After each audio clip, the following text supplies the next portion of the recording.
आकाशवाणी भोपाल से प्रस्तुत है प्रादेशिक समाचार।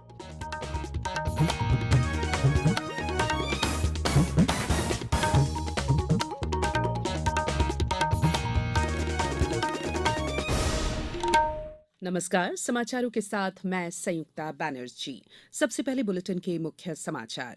मुख्यमंत्री शिवराज सिंह चौहान ने किसानों को आश्वस्त किया है कि ओलावृष्टि का आवश्यक सर्वे करवाया जाएगा। प्रधानमंत्री नरेंद्र मोदी ने कहा, देश में किफायती दरों पर चिकित्सा सुविधा उपलब्ध करना सरकार की सर्वोच्च प्राथमिकता। केंद्रीय मंत्री डॉक्टर जितेंद्र सिंह ने भोपाल में कहा, ई गवर्नेंस के जरिए समाज के अंतिम व्यक्ति तक पहुंचना और उसकी समस्याओं का निवारण करना सरकार का मकसद। और प्रदेश में भगौरिया को राजकीय पर्व और सांस्कृतिक धरोहर माना जाएगा, मुख्यमंत्री शिवराज सिंह चौहान ने की घोषणा। अब समाचार विस्तार से। मुख्यमंत्री शिवराज सिंह चौहान ने किसानों को आश्वस्त किया है कि ओलावृष्टि का आवश्यक सर्वे करवाया जाएगा। मुख्यमंत्री श्री चौहान ने ट्वीट कर कहा कि प्रदेश के कुछ स्थानों में ओलावृष्टि की सूचना प्राप्त हुई है। किसान भाई बहन चिंता न करें, राज्य सरकार आपके साथ है। शीघ्र ही ओलावृष्टि से हुई फसलों के नुकसान का सर्वे कराया जाएगा। किसानों के हित में सहायता देने का कार्य भी किया जाएगा। राजधानी भोपाल में दिन भर बादलों की लुकाछिपी के बाद कल शाम गरज चमक के साथ तेज बारिश हुई। धार रतलाम जिले में मौसम ने अचानक करवट बदल ली। हमारे संवाददाता ने बताया है कि दोपहर में शहर सहित जिले के कई स्थानों पर बारिश हुई।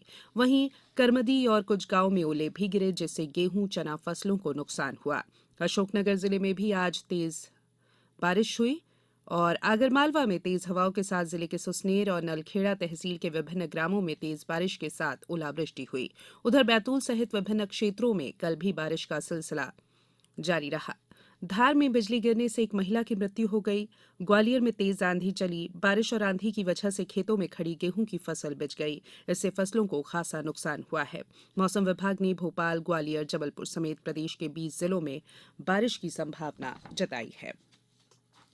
प्रधानमंत्री नरेंद्र मोदी ने कहा है कि देश में उपचार को किफायती बनाना सरकार की सर्वोच्च प्राथमिकता है। श्री मोदी ने स्वास्थ्य और चिकित्सा अनुसंधान पर बजट उपरांत वेबिनार को वीडियो कॉन्फ्रेंस के माध्यम से संबोधित करते हुए कहा कि आयुष्मान भारत और जन औषधि योजनाओं के कारण गरीबों और मध्यम वर्ग के रोगियों की 1 लाख करोड़ रुपए से अधिक की बचत हुई है। उन्होंने कहा कि केंद्र सरकार ने स्वास्थ्य सेवाओं को केवल स्वास्थ्य मंत्रालय तक ही सीमित नहीं रखा है, बल्कि पूरी सरकारी तंत्र के लिए ये प्राथमिकता का विषय है। प्रधानमंत्री ने बताया कि पिछले वर्षों में 260 से अधिक मेडिकल कॉलेज खोले गए, जबकि 2014 के बाद मेडिकल सीटों की संख्या दोगुनी हो गई है। उन्होंने कहा कि मेडिकल कॉलेजों के पास 157 नए नर्सिंग कॉलेज खोलना चिकित्सा मानव संसाधन के लिए एक बड़ा कदम है। प्रधानमंत्री ने कहा कि आयुष्मान भारत योजना ने 80,000 करोड़ रुपए खर्च होने से बचाए हैं। श्री मोदी ने यह भी कहा कि भविष्य की आवश्यकताओं को पूरा करने के लिए इस वर्ष के केंद्रीय बजट में नर्सिंग क्षेत्र पर विशेष ध्यान दिया गया है। केंद्रीय कार्मिक और लोक शिकायत राज्य मंत्री डॉक्टर जितेंद्र सिंह ने कहा है कि प्रधानमंत्री नरेंद्र मोदी के नेतृत्व में हमारी सरकार की सर्वोच्च प्राथमिकता प्रौद्योगिकी का अधिकतम इस्तेमाल कर ई गवर्नेंस के जरिए समाज के अंतिम व्यक्ति तक पहुंचना और उसकी समस्याओं का निवारण करना है। डॉक्टर जितेंद्र सिंह कल भोपाल में सुशासन नवाचार पर आयोजित क्षेत्रीय सम्मेलन के शुभारंभ सत्र को संबोधित कर रहे थे। उन्होंने कहा कि सुशासन की दिशा में कदम बढ़ाते हुए और आम लोगों के जीवन को सहज बनाने के लिए सरकार ने राजपत्रित अधिकारी से अटेस्टेड करना, कुछ संवर्गों की नौकरियों में इंटरव्यू खत्म कर सभी को एक समान अवसर प्रदान करना, पुराने कानूनों को समाप्त करना जैसे अनेक कदम उठाए हैं। 2 दिन के इस सम्मेलन में 20 राज्यों के प्रतिनिधि शामिल हुए। सम्मेलन में 9 विभिन्न सत्रों के माध्यम से सुशासन में विभिन्न नवाचारों पर विचार विमर्श हो रहा है। कार्यक्रम में प्रदेश के विज्ञान और प्रौद्योगिकी मंत्री ओम प्रकाश सकलेचा, मुख्य सचिव इकबाल सिंह बैस सहित कई वरिष्ठ अधिकारी मौजूद थे। डॉक्टर जितेंद्र सिंह भोपाल में बैंक ऑफ बड़ौदा और पेंशन और पेंशनर्स कल्याण विभाग द्वारा संयुक्त रूप से आयोजित बैंकर्स अवेयरनेस कार्यक्रम में भी शामिल हुए। इस कार्यक्रम में उन्होंने पेंशनर्स की सुविधा के लिए digital life certificate, face recognition सुविधा, भविष्य पोर्टल जैसे प्रयासों का जिक्र करते हुए बताया कि सरकार पेंशनरों को अधिकतम सुविधाएं प्रदान करने के लिए निरंतर सक्रिय है। ये समाचार आप आकाशवाणी भोपाल से सुन रहे हैं। हमारे समाचारों को अब आप कभी भी और कहीं भी अपनी सुविधा के अनुसार सुन सकते हैं। ये समाचार बुलेटिन यूट्यूब, ट्विटर और फेसबुक पर AIR न्यूज भोपाल पेज पर सुने जा सकते हैं। इसके अलावा आप हमारी वेबसाइट newsonair.com पर या AIR न्यूज ऐप पर भी समाचार सुन सकते हैं। ब्रेक के बाद बुलेटिन में एक बार फिर आप सभी का स्वागत है। केंद्रीय रिजर्व पुलिस बल महिला सशक्तिकरण और समग्रता के संदेश को फैलाने के लिए 9 मार्च से 25 मार्च तक इंडिया गेट नई दिल्ली से आगरा, ग्वालियर, शिवपुरी, भोपाल, नागपुर, रायपुर, जगदलपुर, छत्तीसगढ़ तक भारत सरकार के नारी शक्ति के संदेश को मनाने के लिए भारत सरकार द्वारा आजादी का अमृत महोत्सव कार्यक्रम के तहत महिला CRPF बाइक रैली का आयोजन किया जा रहा है। ये बाइक रैली 10 मार्च को आगरा से चलकर ग्रुप केंद्रीय रिजर्व पुलिस बल ग्वालियर में आगमन करेगी। बाइक रैली के दौरान केंद्रीय रिजर्व पुलिस बल महिला बाइक राइडर्स स्कूल और कॉलेज में महिलाओं, युवाओं और छात्र छात्राओं सहित स्थानीय लोगों को देश सेवा में बल का गौरवशाली योगदान और कर्तव्यपरायणता से अवगत कराते हुए उन्हें बल में शामिल होने के लिए प्रेरित करते हुए कुछ भी असंभव नहीं का संदेश देंगे। बाइक रैली 12 मार्च को सुबह 6 बजे केंद्रीय रिजर्व पुलिस बल ग्वालियर से ग्वालियर किले के लिए प्रस्थान करेगी। आज होली पर्व है।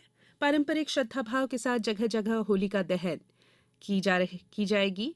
गौ संवर्धन बोर्ड की कार्य परिषद के अध्यक्ष स्वामी अखिलेश्वरानंद गिरी ने प्रदेश के नागरिकों से अपील की है कि होलिका दहन में गौ काष्ठ और कंडों का उपयोग करें। उन्होंने कहा कि हमारी गौशालाओं में पर्याप्त मात्रा में सस्ते दामों पर यह सामग्री उपलब्ध है। गौ काष्ठ और कंडे के विक्रय से गौशालाओं की आमदनी होगी और वे आत्मनिर्भर बनेंगी। उन्होंने कहा कि हरे भरे वृक्षों को न काटें। नर्मदापुरम से हमारे संवाददाता ने बताया कि जिले में रंगों का त्योहार होली, इसकी तैयारियां जारी है। इस बार शहर में लगभग 180 स्थानों पर होली जलाई जाएगी। कल शाम से होलिका दहन शुरू हो गया है। वहीं 8 मार्च को यानी कल होली खेली जाएगी। आज भी कुछ जगहों पर होली खेली जा रही है। कल महाकालेश्वर में भी होलिका दहन किया गया। उधर आगरमालवा में जिले के बाजारों में काफी चहल पहल देखी जा रही है। विशेषकर रंग गुलाल और पिचकारियों की दुकानों में खासी भीड़ है। प्रदेश में भगौरिये को राजकीय पर्व और सांस्कृतिक धरोहर माना जाएगा। मुख्यमंत्री शिवराज सिंह चौहान ने अलीराजपुर में इसकी घोषणा की। वे यहां आयोजित भगौरिया उत्सव में शामिल हुए। इस दौरान श्री चौहान ने कहा कि भगौरिया उत्सव हमारे जनजातीय भाई बहनों के जीवन का अभिन्न अंग है। इसमें आनंद भी है, उत्साह भी है और उल्लास के रंग भी है। मुख्यमंत्री ने सोंडवा के छूटे 106 गांव में पानी लाने के लिए सर्वे कराए जाने का ऐलान भी किया। उन्होंने जनजातीय गौरव बाबा छीतू किराड़ जी का भव्य स्मारक बनाए जाने और पवित्र स्थल बीरवारी तक पहुंचने के लिए 3 किलोमीटर लंबी सड़क बनाने की भी घोषणा की। अब कुछ समाचार संक्षेप में। युवा कार्यक्रम और खेल मंत्रालय भारत सरकार के अंतर्गत कार्यरत नेहरू युवा केंद्र झाबुआ में 3 से 5 मार्च तक 3 दिवसीय श्रमदान शिविर का आयोजन किया गया।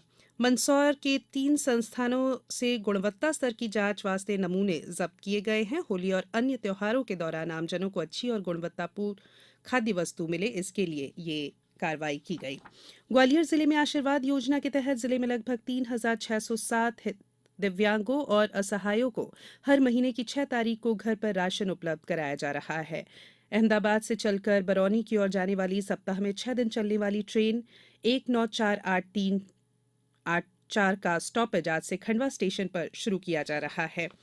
और महिला प्रीमियर लीग क्रिकेट में मुंबई इंडियंस ने मुंबई के ब्रबॉर्न स्टेडियम में रॉयल चैलेंजर्स बेंगलुरु को 9 विकेट से हरा दिया। अंत में बुलेटिन के मुख्य समाचार एक बार फिर। मुख्यमंत्री शिवराज सिंह चौहान ने किसानों को आश्वस्त किया है कि ओलावृष्टि का आवश्यक सर्वे करवाया जाएगा। प्रधानमंत्री नरेंद्र मोदी ने कहा, देश में किफायती दरों पर चिकित्सा सुविधा उपलब्ध करना सरकार की सर्वोच्च प्राथमिकता। केंद्रीय मंत्री डॉक्टर जितेंद्र सिंह ने भोपाल में कहा, ई गवर्नेंस के जरिए समाज के अंतिम व्यक्ति तक पहुंचना और उसकी समस्याओं का निवारण करना सरकार का मकसद। और प्रदेश में भगौरिया को राजकीय पर्व और सांस्कृतिक धरोहर माना जाएगा। मुख्यमंत्री शिवराज सिंह चौहान ने की घोषणा। बुलेटिन में इतना ही। इजाजत दीजिए। नमस्कार।